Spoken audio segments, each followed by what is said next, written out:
And you are good to go. All right, good evening. I'd like to call the October 27th, 2022 North Bend Planning Commission meeting to order at 6:30 p.m. First, we'll start with the commissioner roll call. Brian. Present. James. Present. Olivia. Present. Juliana. Present. Korean. Present. And myself. We have a quorum. We have 6. Hannah Thiel is excused this evening. Secondly, we're going to go on to the opportunity for public comment. This is a comment for non-agenda items. At this time, we would like to consider comments from the general public regarding non-agenda items. As a reminder, there will be no dialogue between the commissioners and the public. The commissioners are listening and considering your comments. Please note that later in the meeting, we'll take comments regarding agenda items. If you want to speak and you're here, please raise your hand or make a comment in the chat room if you're online, and then I will call on you. And when I do call on you, please state your name and address for the record before sharing your comments, and you'll have 3 minutes. Is there anyone here who would like to make a comment on non-agenda items? All right, we open it up at 6:32 and we close it at 6:32 for non-agenda items. All right. Now let's, as commissioners, review the October 13th Planning Commission meeting minutes. I believe there was an email from Hannah saying that she wanted some edits. Yep, that's recommended amendment. Okay, and Do you want to vote with the amendment or correct. another amendment? Is there anyone else that has any comments on the October 13th minutes that we maybe need to make edits or?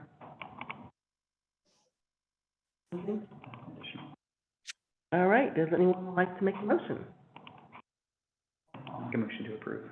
Okay, would you like to approve with the corrections in the email that Hannah said? Yes. Is there a second? Yeah, I'll second. All right. We have move and second. All in favor? Aye. Aye. All opposed? All right, motion passed. Our next agenda item is the discussion for the North Bend Municipal Code Amendment, Chapter 14.04, Environment Policy, Flexible Thresholds for Minor Construction. First, we'll have an introduction by the city. All right. Yeah, so tonight is just an introduction, give you some time to think about it. We don't have a public hearing scheduled. We're going to talk about our schedule next. And it's not a huge rush thing. We haven't updated this section of code since 1984. There's been a lot of environmental and other regulations that have passed since then. Has everybody looked at a SEPA checklist ever? We have them online under our document center. They identify and analyze environmental impacts from government decisions. So it could be a city project, a private project, but we're issuing a series of permits to allow something to happen, and this is another layer of checks and balances. It's literally a checklist with, transportation, utilities, housing, animals, trees, the full gamut, to just go through, have the applicant fill that out, and then the city is the lead agency a lot of times making that determination. Is it a determination of non-significance, which is mostly what we see, mitigated where there's conditions placed on the project, or something more. And it comes with a 15-day comment period, so it does provide another 15-day comment period for the public before any action can be taken. So typically in a review process, we'll have a notice of application for projects that trigger it, and that will be posted on site. We'll go through a round or two of review, really get a handle on the documents, and then issue that determination. There are categorical exemptions that are listed in the state law. That means that there's certain small, minor construction projects, things like that, that are exempt that don't have to, like a single-family home. And so our code right now has that list probably back from the eighties. Some of it's consistent with the state law and some of it's not. So we might be doing more SEPA checklists than we need to do, or we're just not in line with state law. So the goal of these amendments are to reference that WAC section instead of listing it. And that way, if there's changes made, we will be consistent with that. And Department of Ecology oversees this program. So they're the ones who can kind of make the rules, can make changes, can question what we're doing as well. And then the second part is that there is now an allowance for flexible categorical exemption thresholds, which we proposed a table showing, you know, what we would consider where we could be more flexible, would trigger less SEPA analysis, again, relying on all the other sections of our code that likely cover those impacts. And then we also included a table which shows other jurisdictions nearby. So we did get a letter from Master Builders today. It's not a formal comment yet, it was kind of a draft. I talked to them this morning, and I think a lot of cities, like we've seen, have adopted some flexible thresholds, just for that reason. So there's that comment letter, if there's any questions or discussion you want to have about that. I do have a Yeah. question, because I really don't like acronyms. Some of them are explained, some of them are not. I understand what SEPA is, and it's also, that's explained in our meeting packet, but, what is UGA? Urban growth area, Okay. yep. Okay, so if I feel like this is overly complicated. Possibly. And that's coming from an attorney.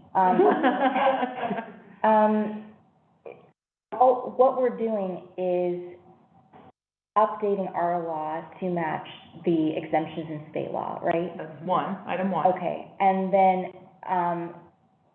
so we're also creating a checklist?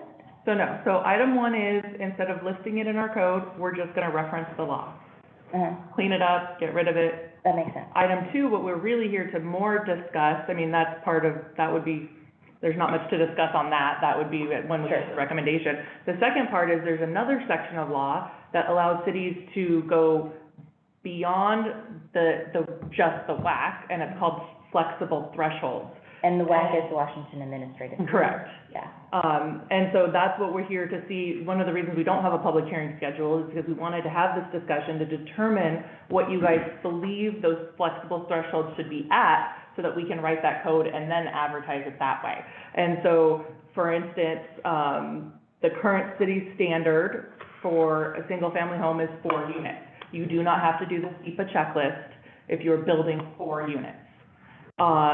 Same thing for multifamily. If you're building a multifamily with 4 units, you don't have to build. The state law allows us to go up to 30 units single-family and up to 60 units for multifamily. When it comes to commercial buildings, our current is 4,000 square feet. The law allows us to go up to 30,000 square feet. If you're just building a parking lot, our current code is 20 spaces. The law allows us to go up to 90 spaces. And when it's just a grading operation, fill or excavation, our current code is 500 cubic yards. The law allows us to go up to 1,000 cubic yards. We've put together something that was kind of in the middle of a lot of the cities. We did recommend the high end of the commercial buildings, because that's kind of the direction of our council, is to encourage commercial development. We saw this as a good economic development tool, since, again, the SEPA checklist is covered a lot by local and state laws, and we didn't feel that the difference in square footage had that effect of concern. And so that's why we're here, is to discuss each one of these 6 levels on what you guys want to put in our ordinance to go out to the public for public comment and bring back through a public hearing. And so that's what we're asking you to consider, what that number should be. The number could not change, or the number could just change on commercial. It's whatever you guys want to initiate that first ordinance for a recommendation to council. So what does it mean, flexible exemption threshold? The law says we're flexible in what we can put in our code. Oh, okay. Each Okay, city so has the right to adopt we different have- thresholds within Okay. these numbers. Got it. Okay, so once we adopt the threshold, that's the threshold. That's our threshold. Yeah. Called a flexible threshold. Correct. Anymore. It's It doesn't correct. have flexibility. We have flexibility Okay. to our threshold. So That makes a lot Snoqualmie more for single family has 12 units, Duval has 4 units. King County, someone building in King County doesn't have to do a SEPA checklist with 20 units. Yeah. Where do Okay. we wanna fit in to our community so that's what, yes, once we set it and adopt it, it's flexible, as in you can change it through another ordinance, Sure. but that's how we would operate Got it. under the SEPA requirements. Okay, I get it now. Yeah, and I mean, there really isn't a magic number, I don't know that you're gonna get it wrong. Yeah. So it's a scale thing, and it's a, thing that can be modified. If we feel Correct. like it's not working, or, but I think that's why they set, a maximum and let. And they technically set a minimum. I don't think we Yeah. can say 0 homes are exempt from Right. SEPA. We have to meet the minimum that the state allows, and we would, generally go below what we have, because that probably is the minimum. Mhm. Yeah. So what if there's, Go ahead. Sorry, are any of our current, below the minimums? Because I don't think it were Mhm. a law when we adopted the code. So I think ours are all at the minimum Right. right now. Mhm. That, they could have been since 84. Did anyone check to make sure we aren't below the minimum? So, Um, no one's mentioned it to me when doing SEPA. I mean, I would might think wanna if check they that, would yeah. tell me that legally, you can't make me do it. No. But, So, why not just go with the maximum, the finite, of each, like, the lot that's gonna be developed is gonna dictate, you can't do whatever, 30 units, because this only is gonna fit this many units. no, Well, this is this saying what- is just when you do environmental review, not how many fit on a lot. That's our code. It's just when environmental review is required. for the scale of the project, the size of the project. So it doesn't matter if it's 1 acre and you're doing, if you went with this maximum, if it was 1 acre and it's not realistic, but you just subdivided it into 30 units, if we went with the maximum, you wouldn't have to do it. Or if you built at the maximum 60 units, you wouldn't have to do SEPA. If you built 70 units on that acre, then you would. So we're choosing, it doesn't matter the size of the property or the density of the project. It is based on the actual, for residential, number of units being built, however big the property is. If it's a 10-acre property with 10 homes, you still wouldn't do it, whether it was a 1-acre property with 10 homes, So it's not we're not asking you about what kind of density we want in our city. We're asking you at what point do we require them to go through the SEPA checklist? okay. What if somebody's building a commercial space at the maximum and also a parking facility to serve that commercial space at the maximum? Would they then, because they have 2 projects at the maximum, would they have to go through the SEPA checklist, or no, because each one is just at the maximum? It's whatever triggers it. So if they're over if they're over 40 spaces for parking, if they're at 41, that could trigger it. But Or that is was there triggered any- for the parking lot, not for the building. It'll trigger a SEPA checklist to need to be, a SEPA determination. Right, but would the determination be tied to exactly what went over, not the commercial building? No, it's No, I just think it's the tied. whole project. Yeah, it's just tied to I think it's the whole project, so it's anything that triggers it. If they have to excavate more than 500 cubic yards, it doesn't matter how many Yep. units there are. Yeah. It will trigger the SEPA checklist, as an Yeah. example. Yeah. Can you walk us through like the staffing initial thoughts? Yeah, Some are at max and some are not. yes, like I said, I went more towards the commercial parking and office, closer, the commercial at the max, that's what we were recommending, because we do want to encourage, commercial, construction when our vacant lots that we'd like to fill. The rest, we kind of looked at what's around us. We didn't necessarily want to be the highest or the lowest. Our excavation and fill, that recommendation came from our Public Works Department. They didn't feel that they wanted to see a change, Yeah. in that one. That's fair. So we definitely highly recommend that. That's a true recommendation, to stay at the 500 cubic yards. The rest, we we're leaving it, we wanted to bring this more as a conversation Okay. to you guys to discuss where you wanted it.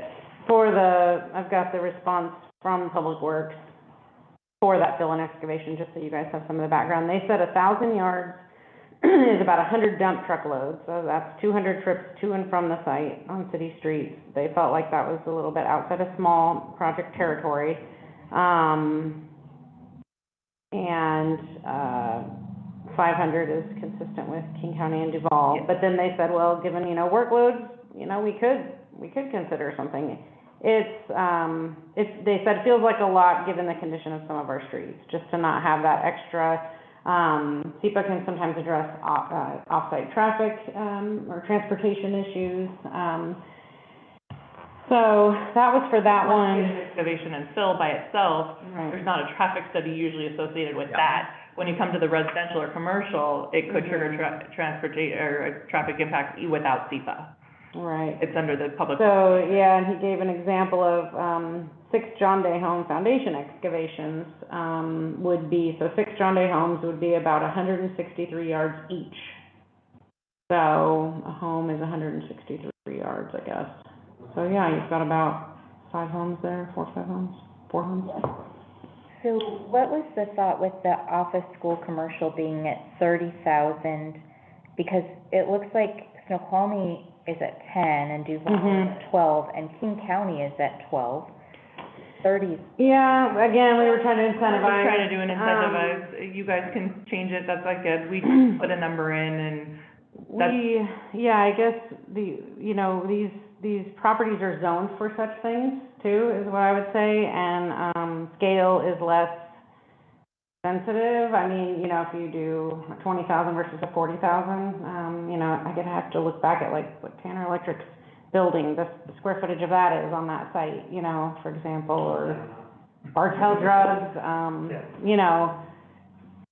that, maybe that one doesn't need a SEPA, but like a large industrial building does. I mean, we've got, we discussed about it at the last meeting, where we've already got design standards that limit the square footage, ground floor square footage at least. But if it's second story, the whole square footage counts towards this. And so it's, again, if you feel that 15,000, it makes more sense, we're perfectly happy to put that in the proposal. How complicated is this, to do this checklist, and how long does it take? The Master Builders provided you in the comment an estimate of what they've, in their research, basically saying applicants save an average of 1 month, during permitting and about $3,200 in expenses. I mean, it says 88,000 annually of city staff. I don't know if for a smaller city that would be accurate. That would be a little high. I don't think we spend probably 14 hours per application because we don't get bigger projects, so it would be a lot smaller in that sense. So it's again, it's a little, what do you guys think? It does save time. It does encourage people to build here, possibly, especially commercial versus somewhere else if SEPA is, if they don't have to worry about that step, or go spend the time. Because they probably, most places aren't worried about SEPA. It's not usually an issue. It's more time consideration. It's a process, paperwork, inefficiency situation that, okay, well, now I'm gonna have to go through all of that and take all that extra time, to go through it. Also, I guess an added benefit is if it was exempt, the ability to appeal SEPA goes down too, which puts more uncertainty on the development too, if someone were to try and appeal it through SEPA. I just feel like we have a lot more environmental issues in our community than Snoqualmie and Duval do.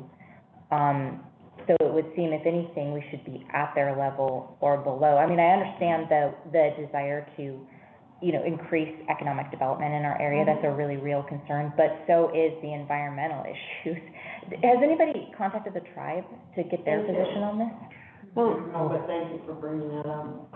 they will, be notified for the hearing. Yeah, they would, once and- we determine the numbers, then it goes out for public. And they do get We these, haven't noticed because we don't have numbers to note it. they do get these agenda items. I guess one thing to help you understand a little bit more, the environmental part. So, for example, a project comes in, it'll have a geotech analysis, it'll have a wetland determination. If it's in a shoreline, it'll have a shoreline analysis, it'll have a floodplain analysis, if there's any steep slopes, tree inventory. I mean, there's about 20 different attachments to any application. What the SEPA checklist does is it'll reference all those. So it's kind of a double layer. So we already have all those codes I mentioned. We have a wetland code, a storm code, a floodplain code, and we have those sections of code which regulate those areas.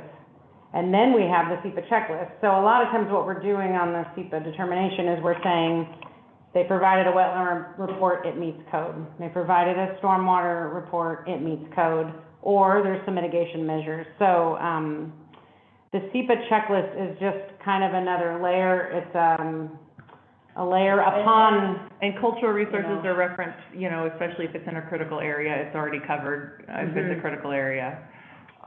SEPA's kind of a catch-all. Yeah. When you have a bigger project, when you have something larger than this, that you want more oversight to make sure that all those checks are checked. Nothing got missed.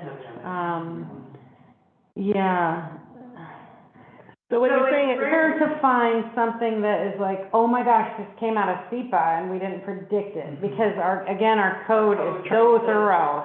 Our code already compensates for those issues. We already have minimum standards for our city that addresses, you know, traffic, like she said, all of those different things, critical areas, you know, that kind of thing. And so it's just, again, additional paperwork and process And time. and time. Mhm. so it's a duplication of effort. It is, and that's the, you know, a lot of planners will say even like the Shoreline Management Act is too, because again, we have stream buffers and we have those protections in place, and then now we do the shoreline, and then the SEPA, and it's, Which they have in place for yeah. projects. Yeah. What this threshold set are, okay, these smaller ones, the risk is less.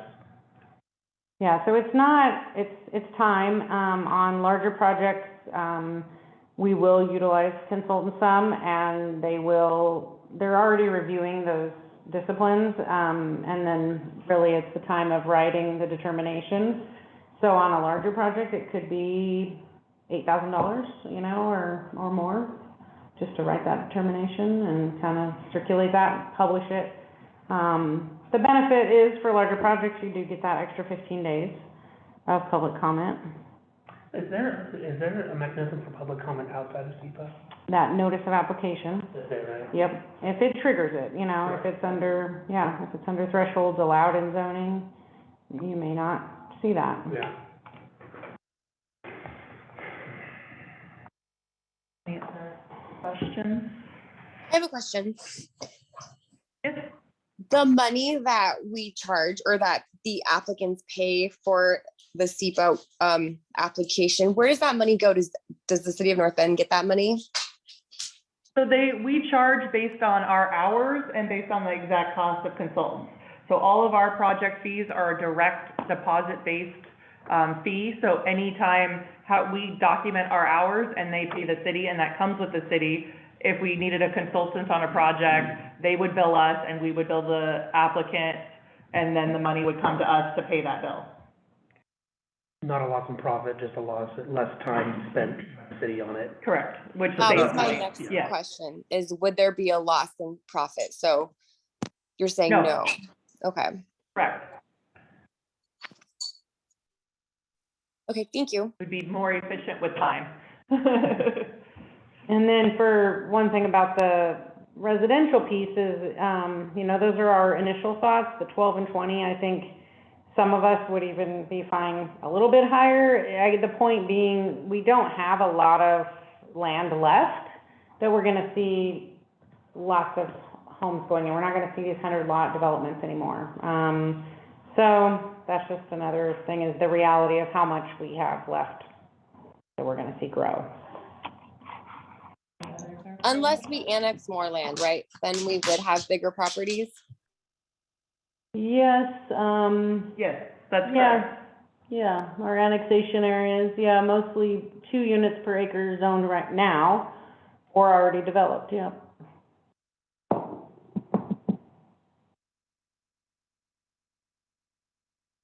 And they could go for a rezone, and that could get approved, so yeah, you could have a 4 units, you know, more of the LDR, I would think, if we annex.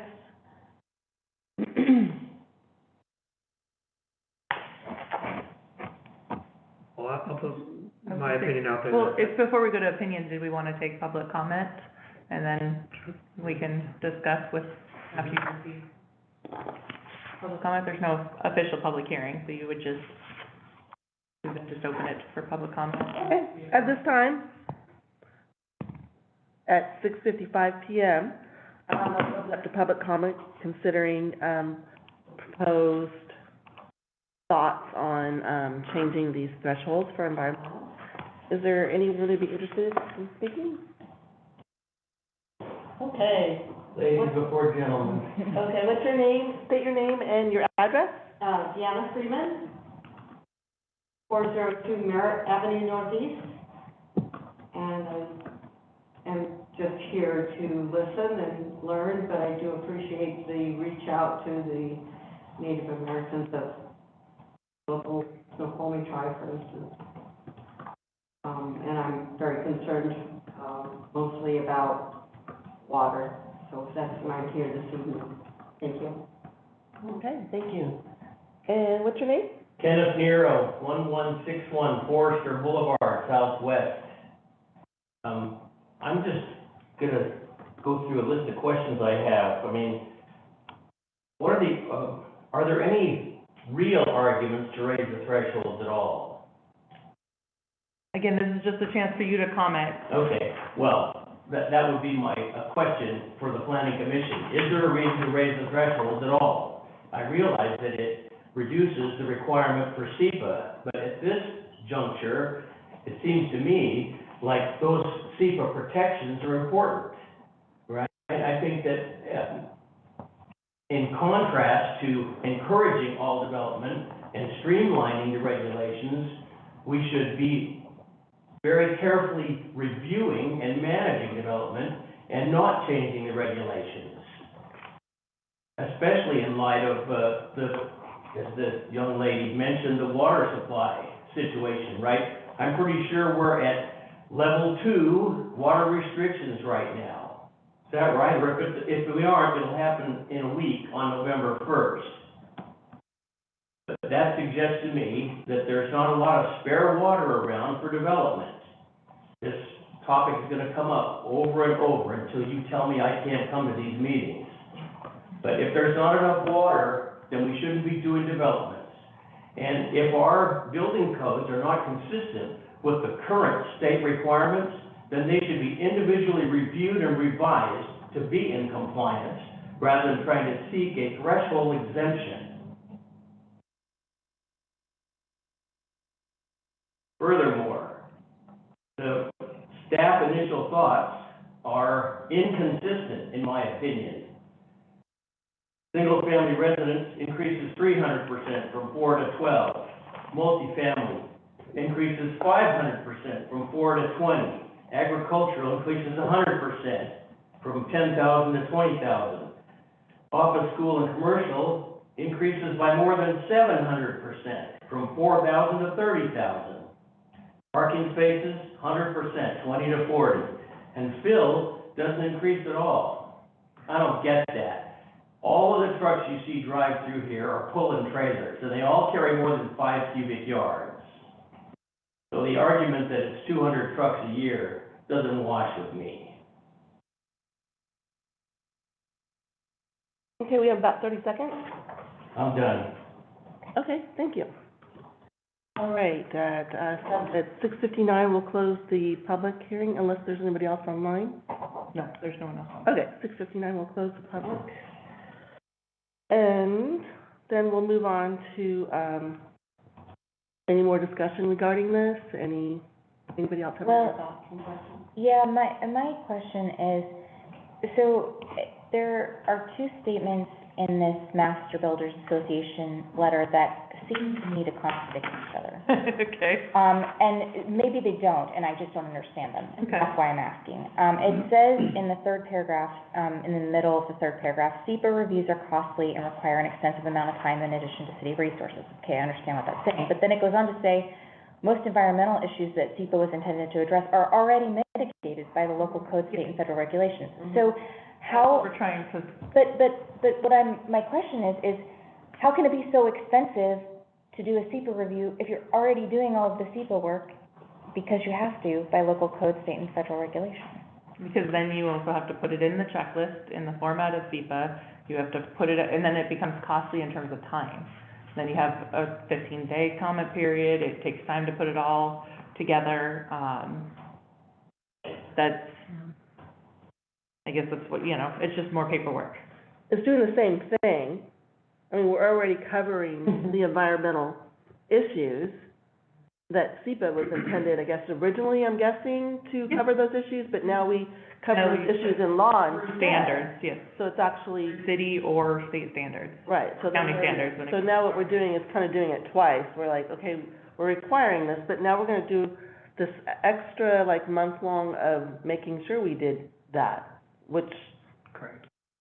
Yeah, I mean, I would say most projects roughly, we're not issuing SEPA for 6 to 10 months. I mean, we're well within a couple rounds of project review and back and forth and writing staff reports and site plan approvals and, to have a really good handle on the project and, yeah. Just time. Jared, this may have been said earlier, but, how many SEPA reviews have we done in the past year or two? Do we know? Like, is it a I would very big number or say, teeny tiny? boy, Is it easier to think? 20, I mean, I would just say like 20 a year we do. I mean, that's a really off-the-cuff guess. We could look back and get you that next meeting. Is that mostly on multifamily? It's everything, and right now, we have, SEPA's on our own project. Yeah, and then our own projects, which those aren't gonna change, those are bigger projects. Yeah, Nothing in this is gonna change most of what we, our project, that's required anyway. yeah, the standard, categorical exemptions will reduce, a lot of staff work too for code amendments. So anytime we have a code amendment, or we have to process a SEPA checklist for something that's not a project, it's a code on paper. Okay. So, a lot of that goes away, But that's with the first one, that has nothing to Yes. do with your numbers yes. that's just with incorporating state law into our code. Um, So I guess that's where we're below average, is we only have certain types of code amendments covered, but not all there are more types allowed. Well, Exempt now. I think, it would be helpful to see a SEPA checklist, and I guess I want a better handle on how it's duplicative and what is being duplicated. I mean, I guess I can't wrap my head around the fact that, okay, doing it twice costs so much extra money. It's already done. It's not a lot of money. I mean, he says it there, it's $3,200 on average, right? Yeah. So but it's, in the terms of time is where it costs a lot of money for builders.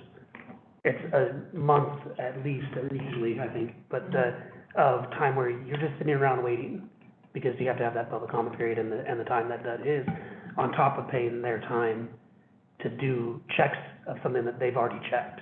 They spent 6 months checking, which is a bill. Yeah, so like I was saying too, the SEPA checklist will reference, and we can send you some examples, they'll reference like a wetland report, et cetera, reports. Yeah. Report. All these reports are done, and then in the answers to the SEPA checklist, they'll just reference those reports and, kind of a cross-check, and so that's not the new information, it's kind of just the regurgitated information into the SEPA checklist form. And it just takes time and energy from And the again, this applicant. doesn't change our development standards or development patterns. Mhm. It doesn't change any of that. and it's not just builders, it's like, someone who's a homeowner, right, who's, Yeah. Depends on the project. Hard for them to do. It depends, almost all, if you're just a mom and pop home builder, you're just building one, and it's already gonna be exempt, so, I mean, but I'm saying, He says instead of looking at it as just this big commercial company, there are some people who own a piece of land who Mhm. want to do some development on it.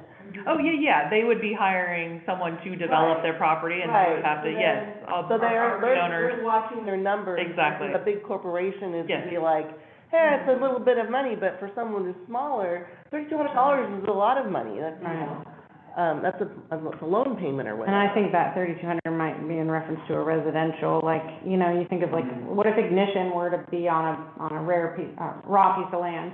Just that little cafe, I mean, let's just pretend he needed more than 20 spaces, he needed 21. That would trigger SEPA. It's an extra cost. Rainier Asphalt is gonna be putting in a nice building, and it's gonna maybe exceed those square footage thresholds, but again, it's an existing business.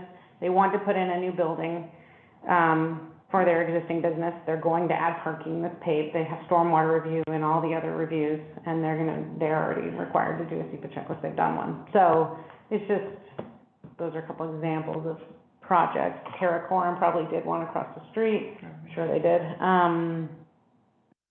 But yes, you're right, it's not just big builders, Mhm. it's anyone who has property that they want to develop. Right, and If so then- they're commercial development. And for them, every month it's gonna count. And so if you have to wait months to get your SEPA review, Mhm. it's gonna cost them more than $3,200, because they're sitting on this project that they need to get it done, so they, you know, have to pay. And the uncertainty, from the development side, I think that a lot of projects really, they get funding or assurance, and they want that determination done in order to move the next step, in order to maybe sell it. We hear some of that too. So. And any more information like those average, we can, again, the numbers you pick today, you don't have to stick with them with the No. normal recommendation. We just wanted to start here for advertising it, and any additional information that you have, we can bring back in our staff report for the public hearing, kind of thing. And in the meantime, we can send you also some SEPA checklists, Yeah. and the blank ones available on our website. These are correct 16 elements that they look at. No. That's, Yeah, go to, yeah, I mean, some of them, that had a lot of extra stuff, but if you go to Okay. I think our website has under forms.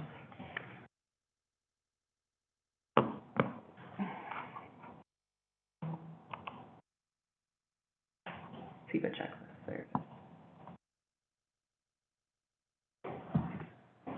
So on page 24. I guess it does, I didn't think they titled it that way, but it does match what you oh, okay. were looking at. Yeah. On page 24 of the document you sent us, fully planning GMA counties, how are these different than page 7, and what are GMA counties? Oh, it's a county instead of a city, that are that are subject to the growth management. It's not King County, it's like all the counties in Washington? This is just the law, what we've attached is the law. Okay, So this is just saying what GMA counties versus non-counties in Washington, what they're allowed, what they're incorporated and unincorporated UGA areas or Growth Management Act counties. Yeah, this applies statewide, so, I mean, all of King County is a GMA county, pretty much. what makes you a GMA county versus, all other counties? Most of them are GMA counties. I'd have to look up probably Eastern Washington, probably the low population, some of the low population counties in Eastern Washington are not GMA. I know I saw a list when we were, Yeah. plan updates, I don't remember which one. I'm just Googling it. But not us, we are GMA, so. 100%. GMA and UGA here. Yeah. Interesting.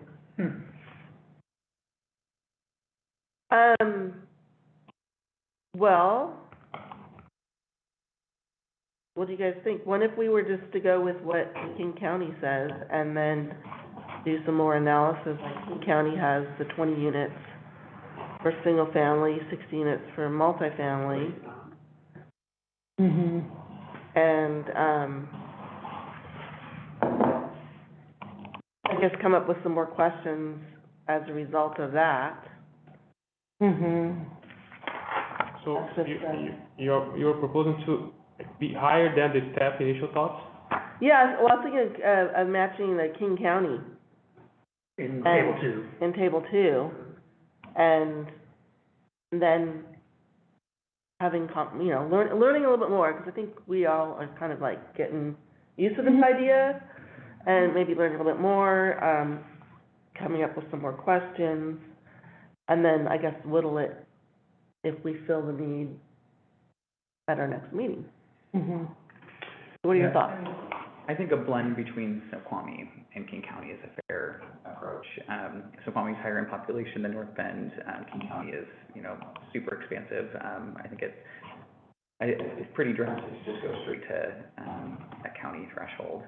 But I like the idea. It's like, at least settling on something that is like already in motion in this community, and having more deliberate conversations on each threshold one by one. So you're a little bit more confident. Part of my thought too is that we have a lot of King County people that actually live in North Bend. So if we had the same numbers, it'd make, I think, life a little bit easier for, hey, how come your numbers are different than mine, How long has Snoqualmie had this threshold in place? I think, I can double check that, but I think, for a number of years now. It's not brand new for them. Yeah, I think in looking at a lot of it, we're pretty far behind in updating ours to state law. Yeah, The changes that have we've been been made talking over about the it years. for years, because we'll have a project, for example, like replacing a culvert, which culverts are good, you make them larger, they more water. We don't have salmon up here, but there is fish, it could be additional fish and habitat passage. And I think in our code, right now, we say if it's over, 8 inches diameter, then you have to do a SEPA or something, and that's not consistent with state law, so we'd have to do a SEPA checklist for a city project that's actually a benefit, and that is one of the other ones that they addressed in the WAC, I think, is if it's a restoration type project, it's an environmental, benefit type project, in some cases, you don't have to go through the SEPA checklist because you're showing a net, benefit, so it's kind of a silly exercise. It's just restoration.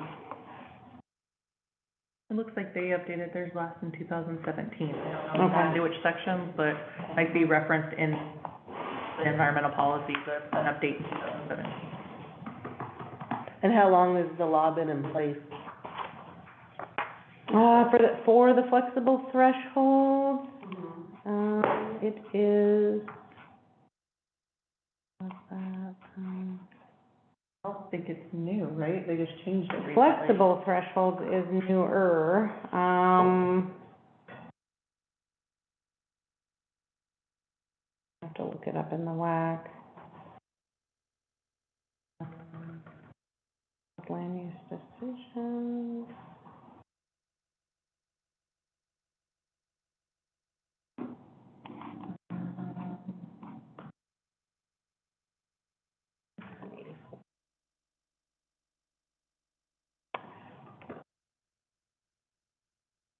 I don't see in the law when you get the bill that did it to find the date it was changed.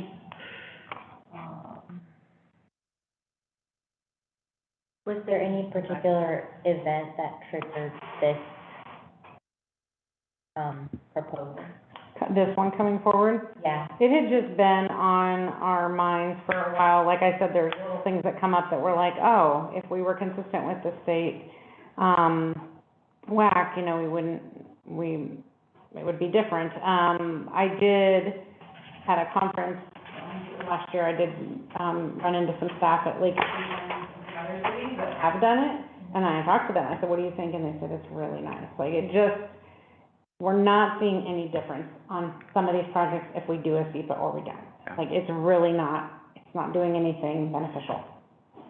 And so that's what made me think we gotta, at least get in alignment with the WAC. Housing related, in their, affordable housing, and their housing toolkit, it says that's one of the things we can do too, to make more housing choices available, is to adopt flexible thresholds. A lot of the flexible thresholds, the higher limits for residential, like master builders will say, helps with affordability. I mean, very expensive, to go through all these review processes. Still looking to see when when those flexible thresholds were added into the law. We can, if we can I take think a we're, note. yeah, I'll make a note, because I think we're, I mean, I would guess at least just 7 years, we're behind, you know? Just to confirm, every single thing that SEPA would be looking for is in our municipal code. There's not like one or two things in their checklist that are missing from the code? Or is it like, what, is there a value for them to do a double check?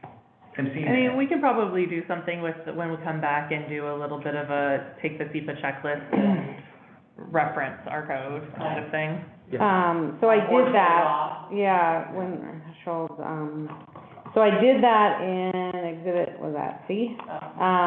Yeah, I see it. So the adoption of it requires, no, let's see, it's, B, maybe it's B. Which page? Is it starts on? Packet, it's the summary, of how state federal regulations. It's page 11. Okay, I'm just looking at the separate one, but I can pull the packet up, where it talks about, Okay, so it's that each SEPA element. and I've referenced the code section that Yeah. apply there.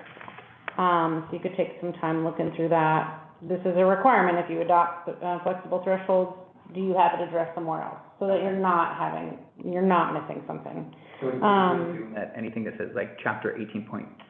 Yep. That Those are- in NBMC Yes, is actually in the code. Okay. that is our code reference. And so like one reference is building code, it, you know, so it's Yeah. not necessarily our code anyways, it's Yeah, the state's okay. code.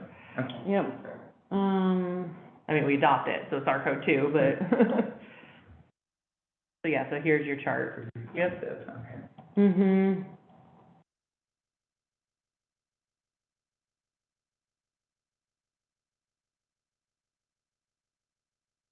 Yeah, and a lot of these impacts from projects go back to impact fees, you know, and a development pays an impact fee, and then the city can do projects, to improve, you know, if it's streets or we have a tree fund, we go replant trees, parks, You know, schools. address parks, a lot of times it's a impact fee to pay their fair share, and then we go and we build parks or improve parks. So how do you want to handle the recommendation for these? Mhm. We just need a consensus. And, put it in the code and advertise it and go out to. Would we want to, do we want to have a kind of a soft number, or would we be interested in like a range? You know, Well, here, let's Need a just, hard number, right? let's just start, single-family residential. Do you guys like 12 units? Yeah, I like 20. mhm, we have a vote for 12, 20? 12 and a 20? 12? 12, Olivia? 12. Okay, so. Seems to be 12. Motion would be 12. Multifamily. We have 20. I say 60. I want them out of King County. It sounds like other people were in the middle. What about 15 units? I say 12. 12? Okay. yeah, I say yeah, 12. What 12? yeah. 12. 12? Okay, we got a majority at 12 units For multifamily? for multifamily. Yeah. Are you sure? It's a multi. Staff recommendation was 20. Yes, they're Okay. going off Snoqualmie. is what Got they're it. looking at. Got So it. with multifamily, you have only 12 units, you're talking about what? Just a little tiny Well, apartment? it'd be between, it would, right, so with 12, Habitat would be covered, where they had to do SEPA, because they're at Mhm. 7 units. Okay, So that if you think of that Habitat as a 7 unit, you would be able to do 12 without SEPA. Okay. With the update. okay. So, you know, if we had this, Habitat would have saved some money, as an example. Okay, agricultural structures, 20,000, I agree with that. Yeah. okay. Office and commercial, sounds like this one's kind of a little up for debate. We recommended 30, King County, Duval are at 12,000, and Snoqualmie's at 10. What do you guys think about 12,000? I like 20. 20, okay. I honestly, I. Anyone opposed 20,000? I just feel like I need a physical map of like how much. Yeah. Like we actually have left to build, but I think 20 is fair to It's like a meet in the middle between the staff recommendation. Honestly, because I agree with their mentality of trying to incentivize the commercial side of that. Mm-hmm. And so leaning more towards the higher number on that is Okay. what I like. So James and Olivia, yes, you guys? Yeah. 20, yeah. Okay, so we'll go with 20,000 there. Parking, everyone else is 20, King County is 40. We wanna go down the middle at 30? 20. I like, Yeah, I'll stick to the 20 as well. 20? Yeah. 20? Yeah. Mm-hmm. 20. 20, okay, so I have a question on that. yep. All right, so how does that relate to a multifamily unit? You're requiring them how many It's just the whole parking project. spots? That'll be like 1.5 for a multifamily, so it's whichever one trips it, the project does a SEPA, or the project doesn't, you know? Okay. So I'm seeing those kind of relate, so. It can, but it could also, yeah, everything relates, but depending on the actual use, it could be triggered by parking, or it could be triggered by square footage, or it could be triggered by units. They are sort of related. If you had 12 units and you were able, If if you you- were like studios and you could do one parking space, you'd have 12 parking spaces. You may not trip On it. track though, so Right, if yeah. multifamily requires 1.5 per, and Mhm. we've said we want them multifamily to do this. Right, Right? right. Okay. So I feel like we'd be like, we're just kind of shooting ourselves in the foot there. Okay. So you wanna put it at what? If you were to have 12 units, and you'd have 2 parking spaces per Yeah. unit, Yep. 20, yeah, so you wanna put it at 25? I think that makes more sense, yeah. So for parking, are we talking about outdoor parking lot? Or are we counting, like, if someone has a garage and they park in the garage, is that considered a parking space? It says parking facility, right? Yeah, I think it's all encompassing. So I it's, think it would be. yeah. We'd have to look into the exact details of the law to say if it's like a parking under the building, if that's covered by the building, if it's not a separate parking area, I don't know. If it's in a garage, I wouldn't think I wouldn't think part that'd of be the a, building that's yeah. not counted. It would be, I think it's a little more questionable, that would be where we'd probably get a legal call if it was in a garage versus. yeah, but if you have guest parking or Parking. common, Common parking. Okay, so if we're okay with 12 units not going through SEPA and each unit needs 1.5 parking spaces, my math tells me that's 18. Am I doing that wrong? That's right. it's So do we just want multifamily is to do 18 then, so that we're not. 1.5. It's 1.5 is the minimum required, yeah. Multifamily housing, sorry, that's inside the DC zone. Multifamily housing outside, having 2 or more bedrooms is 2. It's Still so two. 2 in most areas. So I like 25 to keep it. Yeah, Okay, yeah. Okay. again, that wouldn't really allow guest parking. Well, I think the 2 But- spaces is, the intent is Yeah. that not everyone uses both spaces and. Yep. Okay, so 25 spaces. Yeah. And you guys good with keeping with Public Works recommendation of 500 cubic yards? Yeah. Yeah. Okay. So can you read back the agricultural structure and, office, school, commercial structure, square footage? The 20,000 for the agricultural structure and 20,000 for office, school, commercial. 20 for both? 20 for both. 12, 12, 20, 20, 25, and 500. Yep. Some good growth. Great way to attack it. Yeah, I mean, like I said, it's not, it's a scale thing. That's why it's called a flexible threshold. Okay, the next step that you said that you were. The next step, we'll put it into an ordinance and we'll publish it, like well, after this meeting concludes, I'm gonna sit with you guys and try and narrow down if we can have a special meeting, that gives us enough time to advertise it and have a meeting, because basically the last meeting in November and the last meeting in December are all holiday weeks. And we can't, and I'll discuss, and I have an issue with the first meeting in December. So we could still have the meeting, but it's my son's first concert, so I was hoping maybe if everyone was available to, Always have to be special fair. meeting, that would be great, but if not, that's fine. But yeah, and it just, we've got 2 meetings being canceled, so I didn't know if we all, you know, if you wanted to stick another meeting somewhere in there, to discuss what works for a special meeting, or we just go December 6th. The 17th gives you time to set this up. The seventh. Yeah, I have a conflict, sort of scheduled a conflict. Do you guys, is there any reason you guys are you opposed to a Wednesday? What do you guys think of the 16th? 16th of December. Oh, December? Or November. Okay, all right. November 16th. I'm good with that. Well, I'm in favor of not holding it on the same night as Thursday night football. There you go. I don't know why we have these meetings at this time, but maybe nobody else. wants November football. 16th at 6:30 p.m.? Does that work for everybody? Yeah. November 16th? Yeah. I'm Yes. also at the 17th, so, yeah. Okay. Your threshold. I tried to book things around the meetings at the beginning of the year and then don't, you know, then when we need to rearrange for holidays, I had already booked those Thursdays. So, okay, so yeah, Special meeting, Wednesday, November November 16th Instead of 17th. instead of the 17th. Okay. Well, the 17th isn't our normal meeting date anyways. It would Would be normally be the 10th, the tenth. but that's not enough time for us to do the advertisement. Because we would have had to send the advertisement on Monday to give 10 days notice. So that's.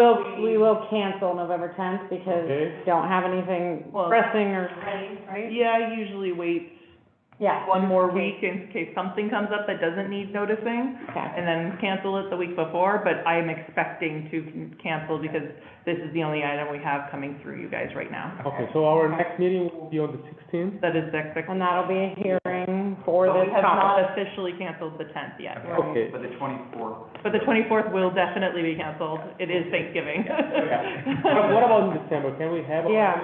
schedule the date? We are canceling the second meeting in December. That's right, 22nd? the 22nd, Second. before Christmas. I don't Yeah. think we've always had a problem getting a quorum. Yeah. Then, and December 6th is the other date. I don't know that we'll have any items. is what- Okay, all right. We will have worked on this. Okay. So I won't officially cancel it until the week If before. we have, you have an issue on November 6th? Yeah, but some items I don't need to be here for. For the SEPA item, I exactly. need to be here, so. Okay, all right. So I'm not saying we won't have a December 6th meeting if something comes up. It just, I wanted to take SEPA when I was here to help answer questions. Or, yeah. SEPA official. Okay. It's December eighth, I guess, if, Yeah, December 8th would be the normal. you know, again, if you get a lot of comments at the 16th, to make a decision, that means it goes to the 8th, or, you know, but by then it's pretty much Oh, solidified yeah, what the sorry. recommendation 8th is is, yeah. Date, okay. So it's open, so December 8th would be potential, and then do we know if, is finance maybe gonna do something on the 8th, or are they pushing further? What's that? The finance, were they gonna do a presentation, or was that pushed? Would we have anything else on the agenda for the 8th? Oh, I don't know. It depends Okay. on how the budget goes. I Okay. had set up to try and have you guys have the finance department come give you guys a presentation on how the city is funded. But they've gotten very busy with budget season, so I've had to keep pushing it. So we'll see if that's something they can do on December 8th. Okay. Again, since it's not SEPA, official things, I don't need to be here. They could present to you on December 8th. When So is we'll that see. supposed to be done? So the draft budget is presented on the 1st of November. I believe it shows a draft budget coming out, and then it gets adopted at the first meeting in December, I believe. I'd have to go back and look at the budget calendar, but like I said, I had to push them as staff changed and budget got critical, I wasn't able to have them come give that presentation. So that could be something that still happens December 8th. Did we have anything else on the agenda? On the schedule? Did you have it open? No, there's nothing else I saw.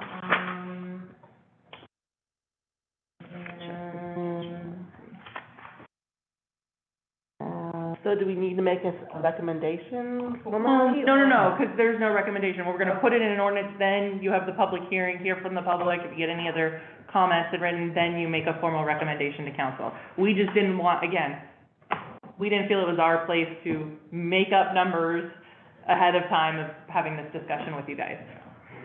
So, if you wanna, that's all we have, so I think you can adjourn the meeting. All right, at this point, we will adjourn the meeting at 7:30 PM.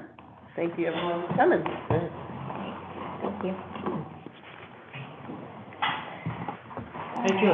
Yeah, thank you. Thank you. Work, yeah, and I'll get you guys, hopefully tomorrow, if not tomorrow, by early next week, some of that documentation to look through, like SEPA checklist. We might even have a draft parks element to send you to discuss.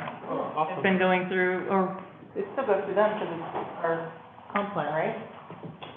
Yeah? So, yeah, because it's with the Parks Commission right now, working on the draft to bring forward. I think it still comes to you guys, so. Just FYI, that draft budget's done. I got a copy of it. Yeah, the meeting is next week when they review it, so it's on the agenda packet that came out today. Correct. All right, y'all. See you there. But the final adoption is in December. Okay, So, great. Will they make changes to it in December at all, or? there could, yes, they can. Feel better. Sorry, I'm ending, Thank you. bye. Bye.